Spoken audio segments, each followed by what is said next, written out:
It plagues you no matter how much you try and live everyday life. It never leaves you. It's something that's been placed in the heart of man from the beginning of time.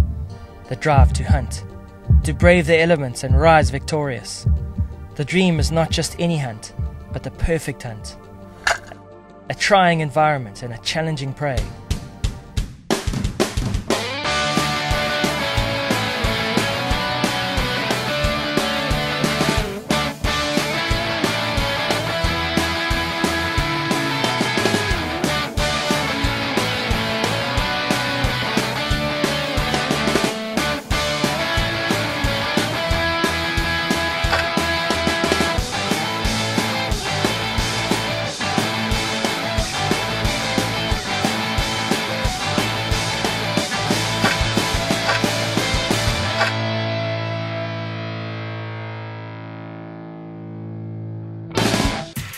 I'd no sooner loaded that one on the boat, and there's lots of yeah, we found a spot and it's on. And there were lots of fish. Even when I was fighting that cooter, there were other cooter around.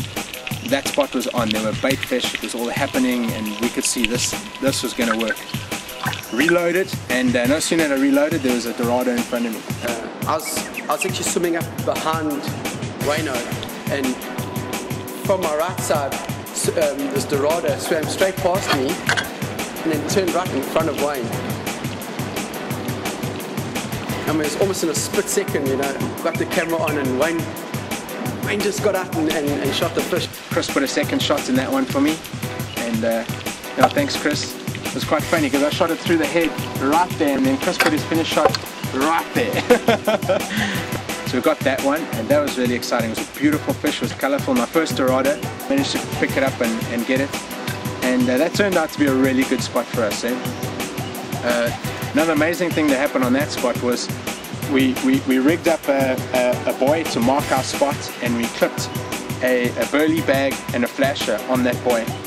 We're going from the one pinnacle to the next, and we were just sitting there chatting, and we're going, you know, it's funny, we never ever see crayfish here. And right underneath the flasher, like right underneath it, we look down and there's a crayfish crawling, one of these huge Mozambican crays. Huge. It was like just funny with the flasher because like X marks the spot, and it was right under it, not even half a meter to the left or the right. There was this crack, and this crack was just full of these giant Mozambique crayfish. It was actually quite surreal, you know, that we'd been talking about it, and there they were, you know. And I started filming them, and then they started moving off, and I was stuck between this dilemma of filming these crayfish and catching one, and I'm going, what do I do, you know? So I filmed them a little bit, and then I thought, nah, I've got to grab one, and you know, but they're massive, you know, and I was lucky enough to grab one, like right off, you know, on Swan's big horns, you know. And he got hold of a good one, a real big one. I just the camera with one hand and Chris shaking with the other hand. And so I just gripped it in camera in one hand and just held on. And the thing is that as I pulled it out the hole, it's pulling you around. I mean, they're really strong. So I tried to like get it in between my arms, and the whole thing just like gripped me. He comes up, and the thing he had in one hand, and it wrapped himself around him, and the claws under his armpit. He breaks the surface.